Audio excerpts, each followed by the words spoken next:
And that's gone really well. And trying to get staff as well as children to just have fun. And it's not just another tick box music. It's actually really, it's probably the most fun you could have at school. And to just enjoy that. And actually music can be, it's just fantastic, basically. So that, I'm trying to get them to have a bit more fun with it is where we are.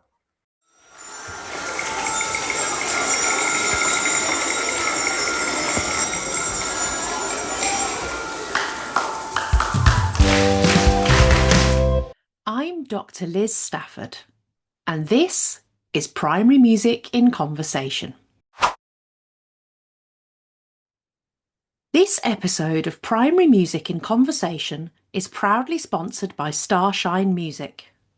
Starshine Music provides excellent songs and musicals for primary schools. To learn more and access exclusive resources for primary music teachers, visit starshine.co.uk. My guest for this episode is Jade Hawkins from Wellington Lions Primary in Wiltshire. I'm really interested to speak to Jade today because unlike some of our other guests, she has only been in post since September. So she's got lots of really new and exciting things to tell us about how she is revitalising the music offer in her school. I hope you enjoy this episode.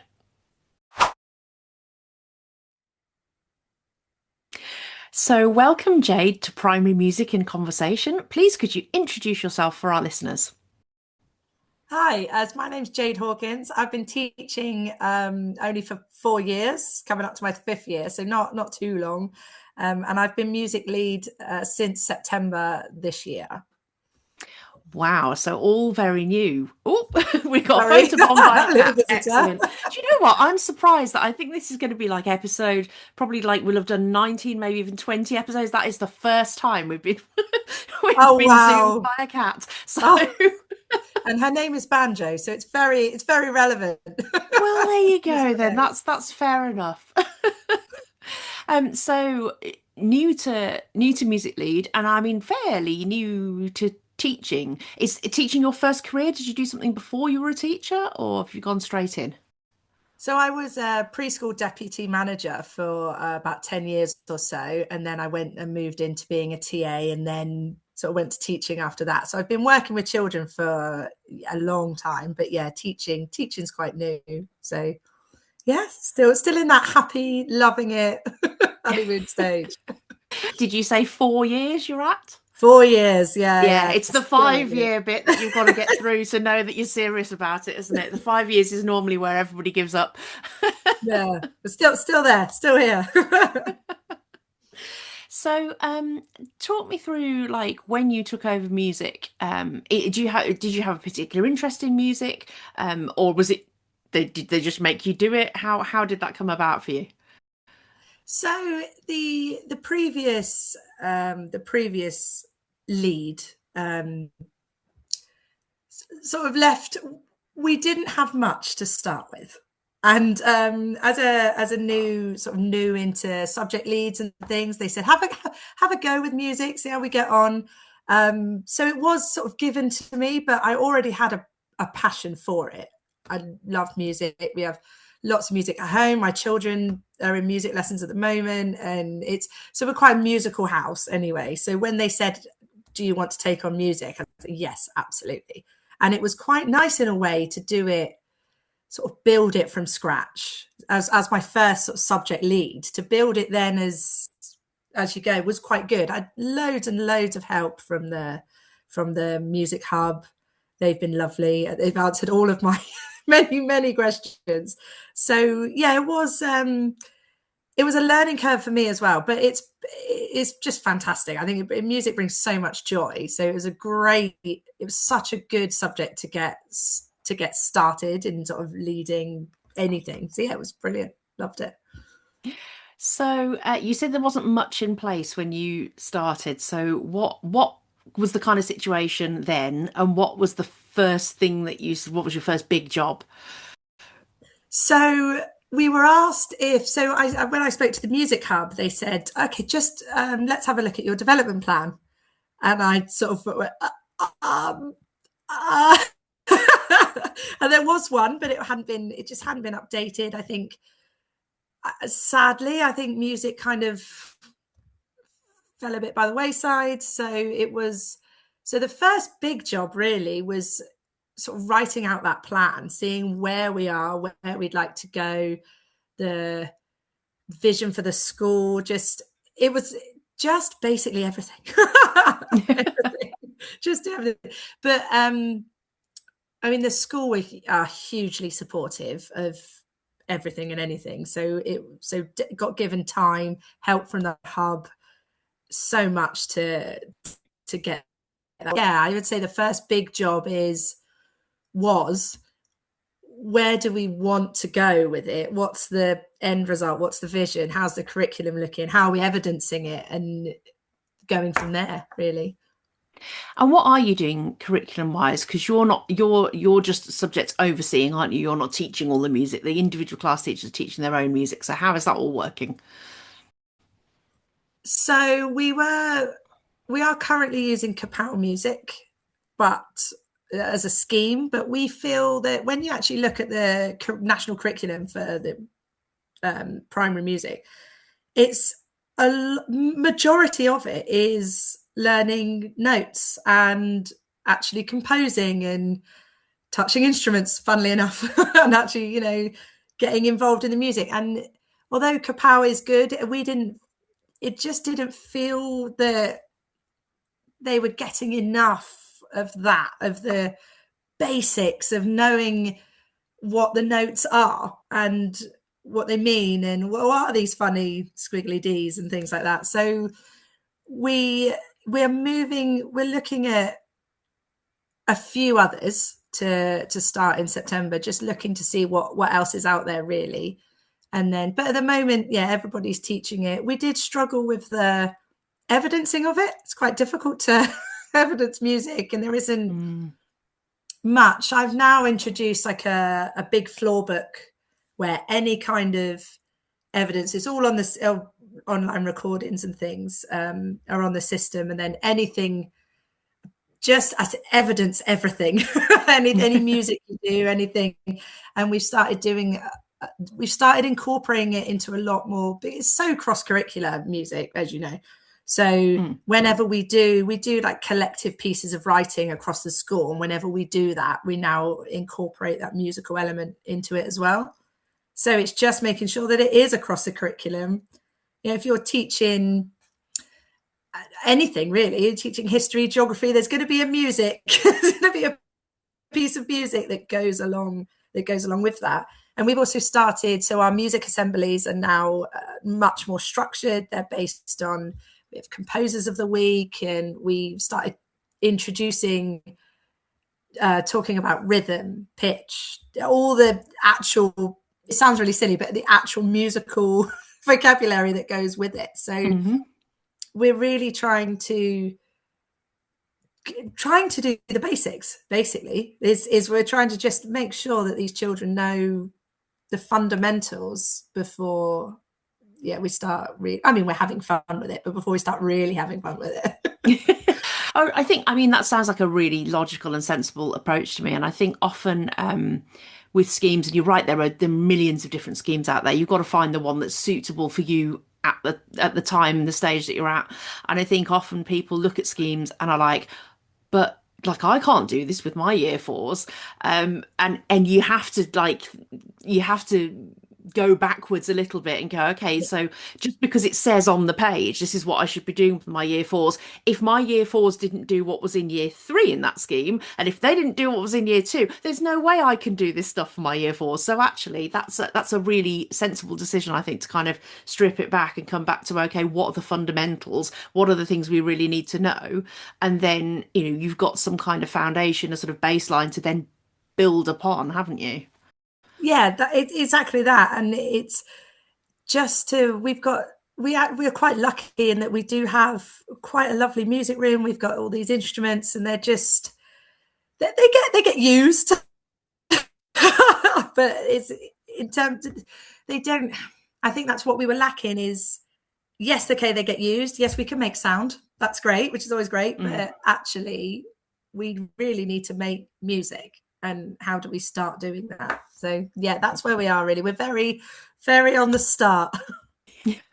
But it is lovely to talk to somebody at the beginning of their journey, because often I sit here and I hear people who've been at the same school for 35 years telling me, all the things that they've got in place, and I think it's very difficult for other schools um, to take real inspiration from that, because it's a little bit intimidating, or it's a little bit sort of, you can't imagine ever being at the stage where you could Yeah. do all those things. So it's really nice to chat to somebody who's like at the beginning and just making those small steps and actually going, okay, the music wasn't where we wanted it to be, and this is what we're going to do to fix it.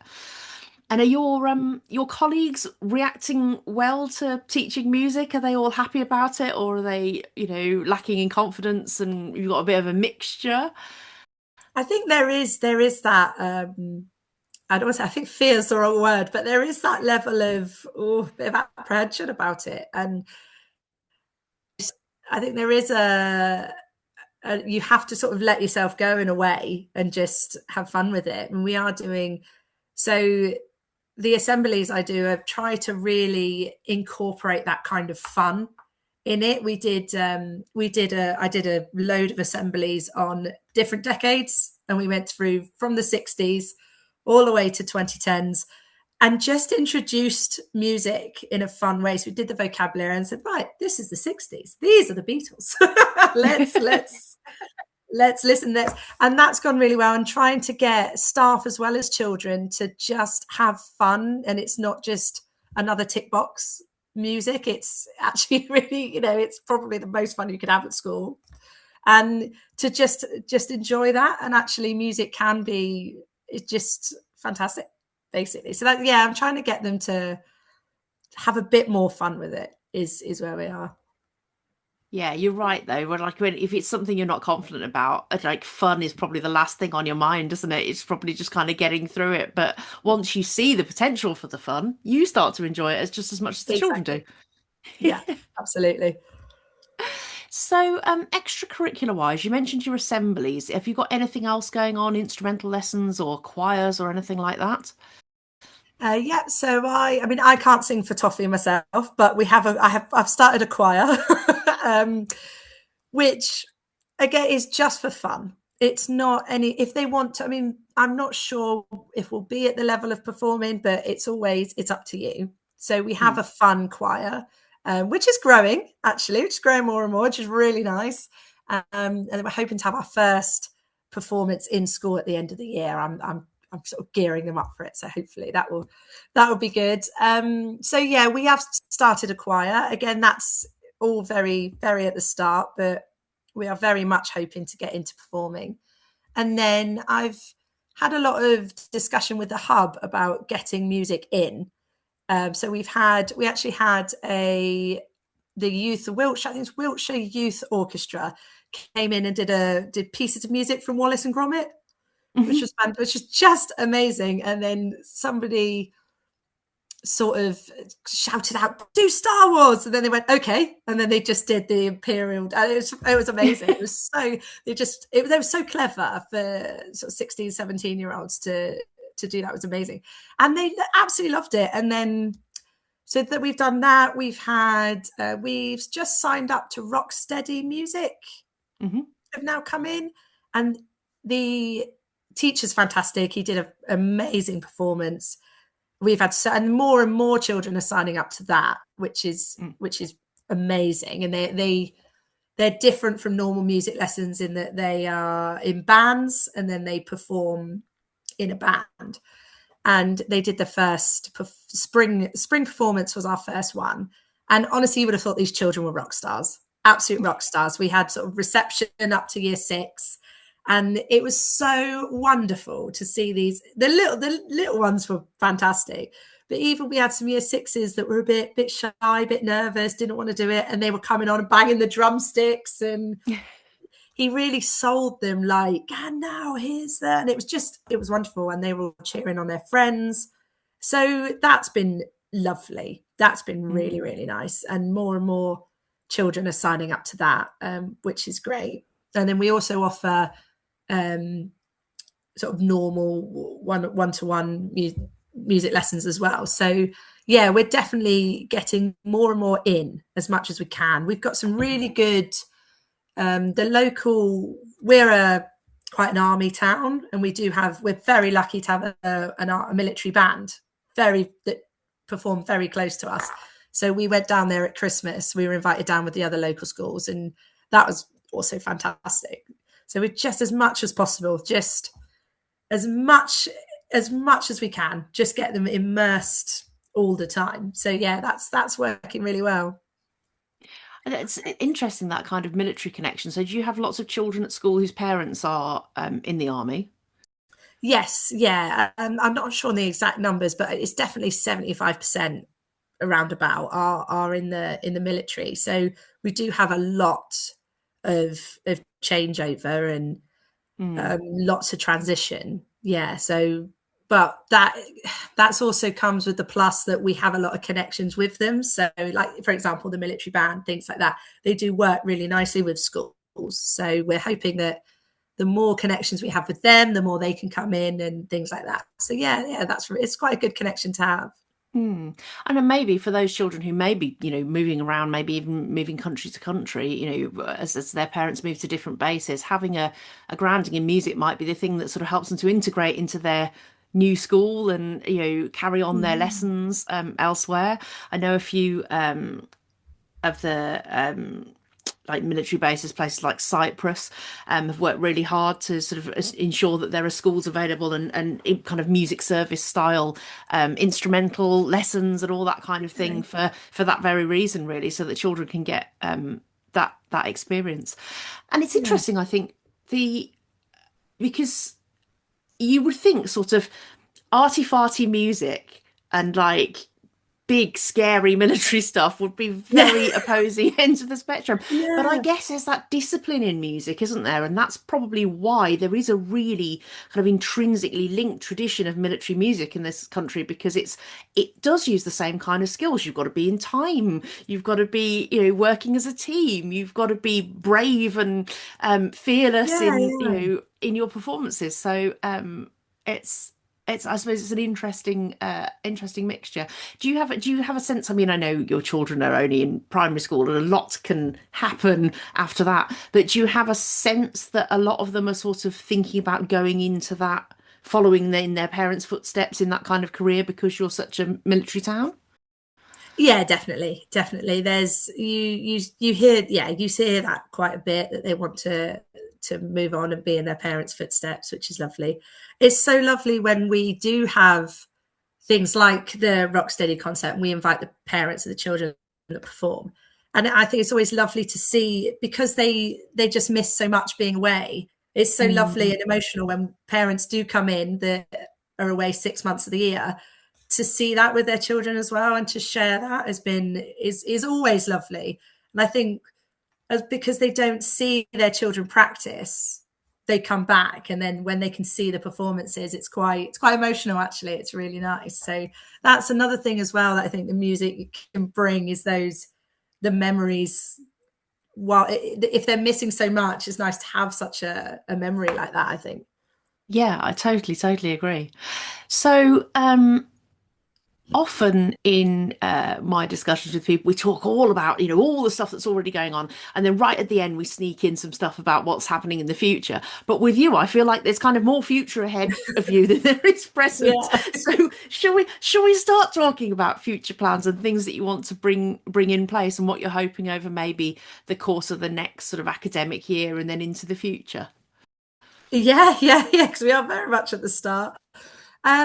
I've just put in an application for, I put to the staff ukuleles or recorders, a class set, and ukuleles won by a landslide. Nobody wanted recorders. so we're hopefully, fingers crossed, hopefully getting a class set of ukuleles come for September, which again, we're hoping, and we also have we have a connection somewhere, I can't remember where, for a ukulele teacher to come in and teach us the very basics, so then we can learn with the children. And the idea is it goes along the curriculum, all the learning the notes, and we'll learn with them. That's what we're hoping, is that we'll learn with the children, which will be, I'm very excited. I think it'll be lovely. It'll be really good. So yeah, that's what we're hoping. Again, I'm currently looking at a new sort of scheme for September, and one that really does get those basics. And then I think Rocksteady is going to grow. All the ties with the military band will grow. It's just expanding music everywhere. What I'm hoping to do is sort of look through the curriculum, or the foundation subjects, and link music to the different subjects. So that's what I'd like to bring in come September, is just a music list. So while the children are working, have a bit of music on in the background, and just incorporate into cross-curricular everywhere. So yeah, that is just we're just going to explode. We're going to be a very musical school, and it's going to be fantastic. I like that approach to those cross-curricular links, because I think sometimes people go too far and they try to turn all of their music into a topic, and then you really lose the progression, you lose the development of those basic skills. But you're right that music really can support other topics. So the idea of actually, we do music, but also when you do other stuff, we do more music. I mean, that seems great to me. Maybe your entire curriculum will just end up being music, and that'll be ideal. It would be fantastic. We did. I'm a year one teacher, so I teach sort of at the bottom of the of the age. And we learned about the book Send for a Superhero, and we were talking about superheroes. So I put on all sorts of themes. Basically, we did Superman. Said, right, how do you feel? And when you're Superman, how does this music make you feel? And they were just. And you could see it then in their writing. Oh, I feel brave. And I was like, right, write that down. Write that down. That's great. And it was such a, because they could feel it. And we were writing about what kind of superhero do you want to be? But with the music, when they felt how they wanted to be, it really sort of, it just expanded all of that. So that was really good. So I'm hoping that linking pieces of music in that way will just kind of spread everything they're thinking, really. Yeah, it's interesting, that kind of link to sort of unlocking vocabulary through the feeling of music into the actual kind of words that you need to make your writing better. That's quite an unusual sort of way around, I would say. Normally it's trying to apply the vocabulary we've got to the music, and not the other way around. Yeah, it worked fantastically for I think maybe more for Key Stage 1, I suppose, but just being in that mindset of a superhero. And then we played some villain music, and they're like, oh, now I feel bad and evil. And I was like, oh, this is great. I was just scribbling on a little adjective on the board. I was like, oh, quick, keep going, keep talking. And they were just so excited to then write it down.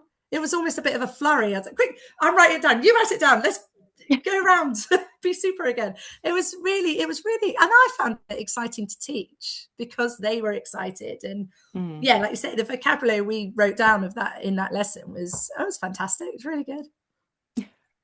And extracurricular wise, you mentioned obviously the choirs and the military band. And Rocksteady, have you got plans to try and expand your peripatetic provision at all into kind of different areas? Because I'm assuming military band is quite kind of brass and wind based. Your Rocksteady obviously is very kind of pop music based. So is there a plan to do, some string instruments other than the ukulele or anything in the future? Yeah, absolutely. We are, and the school that I work in is fantastic. It's so open, and we have a lovely sort of trust and good. That they will just say, explore it, have a look. So we're always open to more and more people coming in, and I think we did have I can never say it, peripatetic peripatetic, yeah, nearly. Yeah, I'll never get that right. Unfortunately, I think because the Rocksteady is now exciting, I think they've kind of come out of one and gone into the other. But we are still advertising that. We still get more in. We just at the moment have sort of drum lessons and guitar lessons on offer. I would love to get more in. love to. And it's just finding that, seeing costs and who can come out and, all the red tape behind it, but always open. If we could expand and get more classical instruments, I suppose, in, wonderful. The more the better. So yeah, hopefully that'll expand as well. We're having a look at there is certain, I'm trying to get my head around the funding, the long funding forms. So I'm at the moment looking at some kind of SEN allowance that will also allow other children to maybe get, I don't know, half price or something. There was a kind of allowance you could get. So I'd love to look at that as well, to get my son's autistic, and he's drumming, and it's fantastic. It's really changed the game for him, because he can now, instead of sort of stimming, he can now drum. And so and that's been a real escape for him. I think that's fantastic. And I would love to do that for other children as well. So we're hoping to expand that and try and help parents to, even if it's for a term, even if they offer it for a little bit, just to get that little release. That's what we're hoping for as well. So yeah, or just expanding, just getting bigger and bigger. So I imagine there are lots of people who will be listening who will be in a similar position to you, because they'll have found the podcast going, oh gosh, I've just been made music lead. What do I do? So what would be your advice to somebody in a similar position that you're in? Don't be overwhelmed. It's a lot. Sorry. A little bit. Just don't be over. It is a lot, and then somebody will drop a folder in front of you, go off you go, and you go, and there's so much help available. There's a lot more help than I really realised. In that, the Music Hub has been wonderful, and our one is Swindon and Wiltshire. So I don't know about other ones, but there was so much, and everybody was willing to take questions. I'll help you with that funding form. I'll help you with this. And my lovely hub lady is Louise, and I'll come in, and she came in, sat with me for ages. And once you've got that plan, and you can start ticking off the plan, instead of having an empty sheet and going, oh my goodness, what do I do here? So reach out and ask the question would be my advice. And just, yeah, one bit at a time. But once you've got that sort of development plan, you go, right, let's tick this off.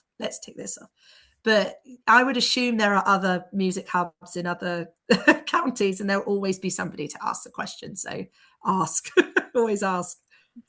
Very good advice. And yes, there are across England. Everywhere's got a music hub. So definitely go batter down their door and ask what they can do to support you if you're in that position. Yeah, absolutely. Well, good luck with all of your plans. I hope you find a scheme that works for you, and your ukulele program takes off and everything goes how you planned it. And I've really enjoyed talking to you today. I know our listeners will have got a lot out of that. So must say thank you to you, Jade Hawkins, and also thank you to Banjo the cat, who we've seen yes, he was desperate to I've just been sort of blocking her at every turn. She's desperate to get involved. Well, we'll let you and Banjo go about your merry way now, but thank you very much for your time, Jade. Thank you very much. Thank you. I think what I enjoyed most about that discussion with Jade was that she's right at the start of her journey. And I love talking to all of our guests, but we do kind of overwhelmingly, as a percentage, tend to talk to people who've been in the job for a long time, and a lot of whom are specialists and delivering some or all of the music themselves. So it's really nice to talk to schools where things are just getting going, the potential there for all the fantastic things that they can do in the future, and knowing that the class teachers are all on board and everybody's kind of working towards raising the profile of music in that school. Really exciting time for Jade and her colleagues at Wellington Lions, I'm sure. If you enjoyed that episode, You know what to do by now. You can like, you can subscribe, you can chat to us on social media. You can find all of our previous episodes wherever it is that you found us today. We've got seasons 1, 2 and 3 already available, and the rest of season 4 that's already released is there, and we've got a few more episodes coming up as well before we get to the end of term. I really hope you enjoyed that episode, and do join us for the next episode next week. We'd like to thank Starshine Music for sponsoring this episode of Primary Music in Conversation. Perhaps you've already had fun with one of their excellent junior musicals, such as Treasure Island, which makes a fantastic end-of-year show. If you're a music educator looking for great music and drama, visit starshine.co.uk to find out more. Primary Music in Conversation is presented by Dr. Liz Stafford, edited by Kay Charlton, and produced by Music Education Solutions.